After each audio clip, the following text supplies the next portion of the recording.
大家好，欢迎来到独处咖啡屋。今天这期要分享的内容是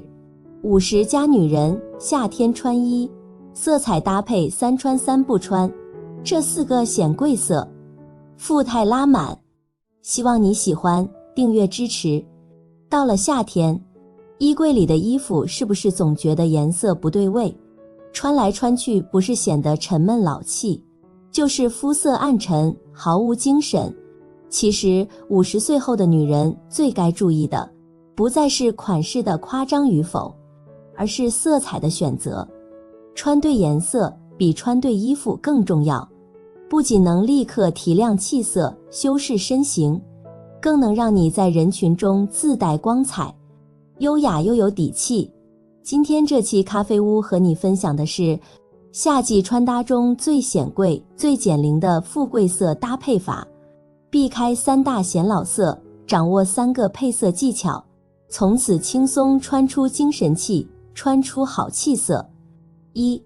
夏天穿搭，色彩3穿3不穿，立刻变年轻。在穿搭中，色彩的选择往往直接影响整体的气质与观感，尤其在夏季，服装的颜色不仅需要赏心悦目，更要在视觉上带来清凉感，减轻暑热的压迫。因此，顺应季节选择合适的色调，是展现好气色与好品味的关键。首先，在夏天尽量避免高饱和度的暖色调，正红、橘色这类浓烈色彩虽充满活力，却容易在强烈阳光下造成视觉膨胀，反而让人显得肤色暗沉，身形厚重。相较之下，浅而明亮的色彩则更为适宜，温柔不刺眼，自带反光板效果，能够自然提亮肤色，使整个人看起来精神明亮，也更富亲和力。其次，选择图案时也要注意底色的纯净，许多中老年服饰喜欢采用深沉的猪肝色搭配复杂暗纹，虽然低调，但常常使肤色显得更加晦暗，尤其在夏季更显沉闷无光。若想通过花色增添层次感，建议选择以淡黄、米白、天蓝等干净色调为底的款式，既有细节，又不显杂乱，整体效果更清爽宜人。最后，对于暗色或花色浓重的单品，建议放在下半身穿着，上半身若穿着颜色过深，容易让视线集中于肩背部位，产生厚重感，甚至影响整体比例。而选择亮色系上装，特别是在领口与面部周围形成明亮区域，不仅能自然提亮肤色，还会让整个人看起来有精神与亲和力。比如同样是黑白配，白上衣配黑裤子的组合，往往比反过来的搭配更显利落大方。2. 多穿这4大夏季显贵色，减龄但不刻意扮嫩。一是卡其色，气质坚定温柔，日常百搭。事实上，卡其色是一种4季皆宜的高级色调，尤其适合气质沉稳、追求质感的成熟女性。它作为中性色，不会像黑色那般厚重，也不似艳色那样张扬，恰到好处地展现出一种从容与内敛的气质。更重要的是，卡其色拥有极强的包容性与百搭性，无论是与白色、浅蓝这样清新透亮的颜色组合，还是与深灰、黑色这类低调沉稳的色调搭配，都能展现出优雅得体的穿衣品味。日常搭配中，不妨尝试深浅对照的穿法，比如用卡其色夏装搭配白色上衣，或是浅卡其风衣内叠深蓝针织，不仅层次分明，也能巧妙修饰身材比例，让整体造型更加清爽耐看。2是牛仔蓝，清新显白，削弱夏季燥热感。从季节感来说，蓝色无疑是夏日中最具清凉感的颜色之一，仿佛为炎热的气温带来一丝视觉降温。然而，对于偏黄或偏暗肤色的亚洲女性来说，过于浅亮的蓝色反而容易显黑，使整体气色看起来不够通透。相比之下，牛仔蓝的出现恰到好处地化解了这个问题，它适度降低了蓝色的纯度，既保留了蓝色带来的清爽视觉，又很好地中和了肤色偏暖带来的冲突，更适合亚洲女性穿着，显得人更白皙，更有精神。牛仔蓝本身色调较深，已经具备一定的视觉分量，因此在搭配上建议选择简洁干净的中性色，如黑、白或灰色，这样既能突出整体气质，又不会显得过于花哨。比如一件牛仔蓝上衣搭配一条白色长裤，清爽大方，既日常又不失质感，是夏天里值得借鉴的穿搭公式。3是薄荷绿，低饱和减龄，增添活力。薄荷绿是一种极具夏日气息的颜色，它在清新的绿色中融入了适度的灰调，恰到好处地保留了绿色的生机与活力，同时又避免了色彩过于跳跃带来的突兀感。这种温柔又不失精神的色调，既能自然提亮肤色，又能让人看起来神采奕奕，是夏季衣橱中非常值得尝试的选择。在搭配上，薄荷绿与卡其色、米色等低调的大地色系组合时，会呈现出一种恬静柔和的视觉效果，温婉而有质感。如果想尝试更丰富的层次感，也可以适当叠加深绿色，但需要注意深色的面积控制，保持整体的轻盈感尤为重要。尤其是上衣部分，推荐选择 V 领设计，并留出一定的颈部留白，不仅能增强视觉上的清爽感，还能避免因色彩过重而显得花哨或压抑。例如，一件薄荷绿的 V 领上衣搭配与之相近但深浅有别的夏装，就能巧妙营造出色彩的递进层次，既清新又不失优雅，十分适合在夏日展现沉静而有气质的美感。4是紫粉色，显气色好加显年轻，但是不装嫩。粉色一直以来都是最具减龄效果、最能提亮肤色的颜色之一，尤其对于亚洲肤色来说，柔和的粉条能够很好地中和肤色中的暗黄感，让整个人看起来更加有精神。然而，许多女性在步入中年后，常常会因为担心粉色太娇嫩、不够稳重而避开这一色系。事实上，想要穿得得体又不失年轻感，我们可以选择带有紫调的粉色，这样不仅能有效减少粉色带来的甜腻感，还能保留其本身的柔和与亮肤效果。紫粉色自带一份优雅的气质，低调却不沉闷，既显气色，又能展现女性成熟后的柔美与自信。在搭配上，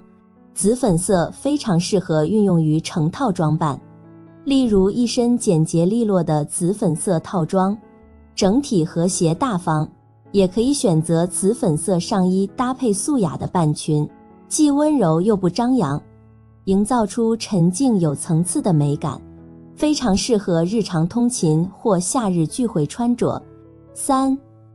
个搭配小技巧奉上，赶紧收藏起来。窍门1，上衣或者鞋子色彩浅。前面提到穿暗色放在下身比较好，因为上衣接近脸，起到一个反光作用，浅色衣服会衬得人肤色更透亮。而为什么说鞋子也要浅色比较好呢？这个是有前提的。当你的衣服配色比较多或者下装比较长，鞋子最好是选择浅色，不会显得太花或者太沉闷。当然，如果是暗色长裤，鞋子最好配暗色或者饱和度高的最好。窍门2，一身配色要有对比。穿搭时上下装颜色要有一定色差的差异，比如深色外套配浅色内搭，或者深色裤子配浅色上衣，这样整体造型才会看得出来层次，让身材比例凸显出来。但是色彩的选色要一明一暗，饱和度高的不要凑一起搭配，不然会跳跃，看着花里胡哨，缺乏高级感。窍门3，同色系也要有色差。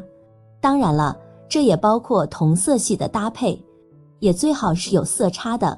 可以选择不同深浅的单品来进行渐变，比如选择同一色系中不同饱和度的颜色，避免完全同色造成的平面感，这样的搭配既统一又有变化，不会显得单调。窍门4，配饰与服装形成互补。不管你穿什么衣服，肯定会有配饰吧？可以选择与衣服颜色形成对比的包包、腰带或鞋子来点缀，比如穿蓝色连衣裙时，搭配一个棕色腰带和米色包包。简单的小细节就能让造型更出彩。或者在穿纯色衣服的时候，戴一条长一点的项链或者丝巾，可以在中间起到隔断作用，纵向加深长度，显得人更纤细高挑。窍门5，重点部位用亮色点缀。如果是喜欢艳色，但是平时不敢轻易尝试，怕显得打扮得很花里胡哨，那你可以在领口、袖口等这种部位进行点缀，比如色彩鲜明的珠串，或者是一枚胸针、一条腰带，又或者是帽子这种画龙点睛的搭配方式，既不会破坏整体造型的稳重感，又能增添活力，让一身打扮看上去更时尚。4，富贵色穿得好。其实秘诀就在细节中。对于50岁左右的女性来说，若想用色彩提升整体气质，不必追求浓艳繁复，只要掌握一些简单的配色公式，就能让穿搭既得体又有魅力。公式1，低饱和度搭配白色，轻松穿出轻熟感。像糖果色、奶油色这类低饱和度的色彩，自带温柔气息，搭配米色或白色的夏装，不仅能中和色彩的稚气，还能让整个人看起来更加优雅有精神。这类组合既适合日常通勤，也非常适合小聚时的随性穿搭。公式2，彩色连衣裙配白色小包包，视觉更清爽。如果你偏好穿连衣裙，尤其是夏天，不妨选择低饱和度的蓝色或绿色连衣裙，配上一只小巧白色包包。白色不仅能削弱彩色的跳跃感，还能提升整体造型的精致度。这样一来，既保留了亮眼的视觉焦点，又不显浮夸。公式3，上下同色更显高级。细节决定成败。想穿出高阶感，同色系搭配无疑是最快速的方式。比如西装马甲搭配同色长裙或长裤，整体看起来干练又统一，但同色容易显得单调，所以要善用材质差异、剪裁或配件来打破平面感，提升层次感。公式4，花色加纯色，色彩更丰富却不凌乱。年龄越长，越不能放弃色彩带来的气场。花色单品可以点亮整体气质，但关键是搭配一件纯色单品做平衡。例如素雅的上衣配干净的碎花半裙，不仅视觉柔和，还能演绎出法式浪漫的女性风情，显得温柔而有内涵。最后一个关键小技巧，亮色造型建议露出脚踝。如果你选择了大面积的亮色穿搭，尤其是长裙或宽裤，建议适当露出脚踝，这样整体才会显得利落轻盈。像是浅色的中长裙，刚好落在小腿中部，搭配简约凉鞋，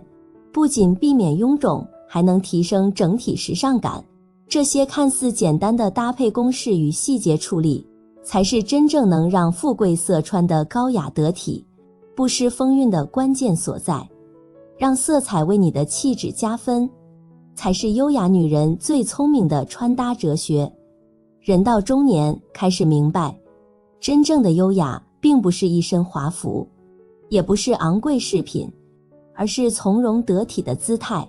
以及让人一眼难忘的气质。穿对富贵色不仅是在修饰外表，更是一种内在底气的延伸，是年岁沉淀后的自信展现。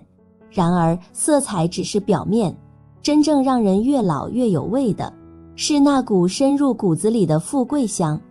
这不是富有与否，而是一种由内而外散发出的高级感与安定感，温柔而坚定，沉静却有力量。正如我们常听人夸一句，他不说话，都有一种气场。那么富贵相到底从哪里来？它是一种骨相，一种气质，还是一种岁月成全的状态？看87岁向梅和100岁秦怡，或许你就会明白，年纪越大，真正的魅力反而越显贵，这才是一个女人最抗老的底气所在。对4、50加的女人来说，你夸她长相显年轻，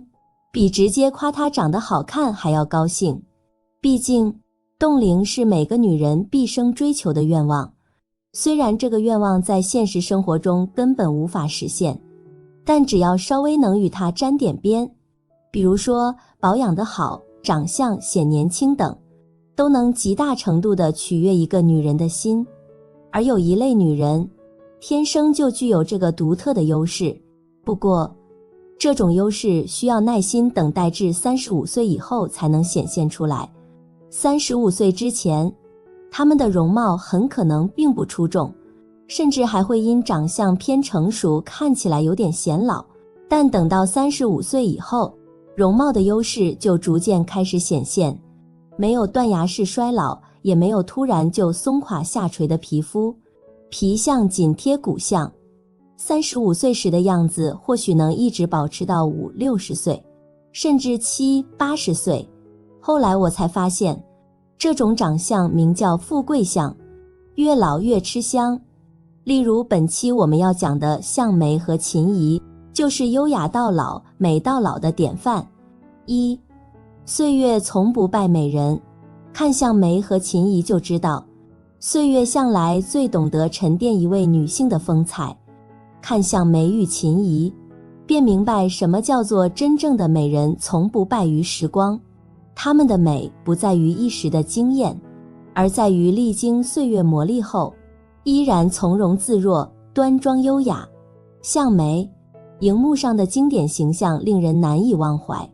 她曾是红色娘子军中坚定勇敢的红莲，是保密局的枪声里睿智坚韧的史秀英，更是《西游记》中温婉端庄的乌鸡国王后。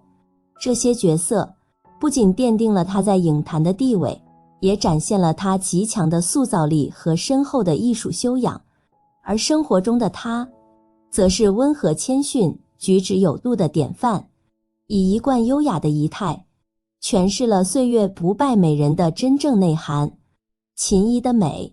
更多是一种从容与气度的结合，不论年轻时的风华，还是晚年时的沉静，她都始终以端庄自信的姿态示人。她的穿着讲究得体，发型整洁有致，是许多中老年女性心中的典范，温婉而不失力量，优雅而充满智慧。她们二人之间有着许多令人赞叹的相似之处，她们的美并非千篇一律的蛙子脸、大眼睛、冷白皮，而是下颌线条清晰，面部骨相分明，透着一种沉稳与大气之美。这种脸型带着力量与厚重感，更符合岁月沉淀后的气质之美。而在身材上，她们也都不是纤细单薄的模样，高挑挺拔，骨架健实，曲线分明，展现出一种健康丰盈的女性之姿。这种身形不求娇弱，却更显自信从容，是历经风雨后的稳重与力量感。2. 看87岁向梅和100岁秦怡后，才懂什么是富贵相，越老越优雅。向梅和秦怡的长相在我看来就是标准的富贵相，拥有这种长相特征的女人，就像中了彩票一样。年轻时虽非别人口中的绝世美人，但也有一番自己的从容韵味。年老后面部特征优势出现，无论与和任何人合照，能够一眼抓住别人的眼球，远超同龄人。富贵相的3大特征。特征1，天庭宽阔，发际线饱满。女人老了以后，多多少少都会面临一些脱发、掉发的困扰，但很少有人能够像秦怡和向梅这样，即便有脱发、掉发的衰老特征，也能够一如既往地维持住饱满的发际线，即便是满头白发也丝毫不显老态。再加上她们天庭宽阔，额头饱满圆润，这样的特征年轻时显端庄，年老后显大气，无论何时都给人一种难以忽视的自信与从容。特征2，下颌方圆，骨骼承托力强。相较于传统意义上的瓜子脸审美，方圆脸的抗老优势会更加明显。下颌线条圆润有弧度，骨骼架构稳固，量感强，承托力强，能为面部皮肤提供良好支撑，有效避免因年龄增长出现的皮肤松弛下坠，即便年老，面部轮廓依旧清晰。特征3，面中留白多，五官大且均匀。虽然方圆脸不上镜，拍照容易显脸大，但它也有自己的好处，那就是面中留白多，五官占比可以分布得更加均匀，即便五官量感大，也有空间存放，视觉看起来会更加的协调统一，不会出现面中紧凑局促的情况，舒展又大气。3，年龄与美丽无关。向梅和秦怡优雅到老的秘诀在这儿。秘诀1，发型篇。1，白发不染，坦然接受岁月洗礼。白发一直被视为女性衰老最明显的特征之一，因此很多人都畏惧白发，害怕白发的出现，要么选择出门戴帽子，要么选择频繁染发，妄图让自己看起来不那么老气。但其实，一个女人的面部状态才是她对外呈现出来的最佳名片。坦然接受岁月的洗礼，即便白发不染，我们也能够给外界呈现出一种由内而外散发出来的年轻态。2，剪短烫卷，每日精心打理。白发本就轻盈，如果过于的冗长，反而会破坏造型的轻盈感。将白发剪短，并且向外微微烫卷，精心打理发型，不仅可以展现我们对于生活积极美好的态度，也能够让我们的形象看起来精致又得体。3，露出额头，让五官更舒展。年纪越大越不要留刘海，一旦留错，不但会让我们的五官显得局促小家子气，还会在无形之中压低我们的面部重心，反向放大我们的面部缺陷，得不偿失。建议中老年女性最好像秦怡和向梅这样，将额头露出来，把发根往上梳，最好用定型喷雾定一下造型，再强调一下发型的蓬松度，形成头包脸的视觉效果，这样既可以让五官显得更精致，还能让其看起来更舒展。秘诀2，穿搭篇。1，不穿老年装，不戴老年帽。年龄从来都不是我们追求美的阻碍，即便多大年纪，我们都不能够放弃打扮。穿老年装，戴老年帽，无异于是给我们的形象铐上了年龄的枷锁，即便你长得再美，气质再好，也无法摆脱老年装、老年帽带来的那股老气横秋。2，着装素雅，但简约有型。时代在改变，人们的审美也在不断的变化。或许在以往，人们偏好于高饱和度、极尽艳丽的花衣服，但现在流行的是极简风，以素雅的着装来强调衬托个人的气质与审美。3，善用珠宝首饰，精致永不过时。女人如花，珠宝首饰就如同绿叶，即便你花开得再艳丽，有上绿叶的衬托也会更加娇艳几分。秦怡和向梅就很善于利用珠宝首饰来提升个人的时尚感与精致感，比如胸针、丝巾、手表等等，一到两处的适当点缀，吸睛却不张扬，低调又有品味。秘诀3：加分项。1、优雅端庄的体态。记得古人曾言女子之美，仪态为先。以往懂得不深刻，但后面发现，女子的仪态确实是我们气质最明显的呈现。它不仅会影响我们的个人形象，还会影响我们的视觉年龄。优雅端庄的体态就宛如一股将人向上提拉的气，由内而外的让我们散发出一种轻盈与活力，而非老年人的暮气沉沉。2、清亮柔和的眼神。30岁以前的相貌是爹妈给的，30岁以后的相貌是自己创造的。相由心生，只有内心平和，心态积极向上，才能够让我们在七老八十仍旧拥有清亮柔和的眼神。到了人生的下半场，我们终会明白，真正的美丽从来不是青春时的张扬和炫目，而是历经岁月沉淀后的平和与从容，是骨子里的那份稳重、淡定与自洽。所谓富贵相，并非外在富足的标志，而是一种历尽千帆之后仍能笑看风云的修养与智慧，是一种穿过风雨后的安稳底气，是一种不争不媚却自带光芒的格局气质。就像向梅和秦怡，他们告诉我们，美不是一时的光鲜，而是一生的修行。愿你也能在每一个晨起梳妆的细节里，在每一次对镜穿衣的选择中，拾起对自己的珍视与爱意，活成那个即使年华渐老，却依然优雅从容、眼神清澈的自己。好了，这期咖啡屋到此就分享完了。如果内容对你有所帮助，麻烦你订阅和分享给身边的朋友。欢迎留言和投稿，在咖啡屋与我们一起学习别人的最好，遇见更好的自己。我们下期节目见。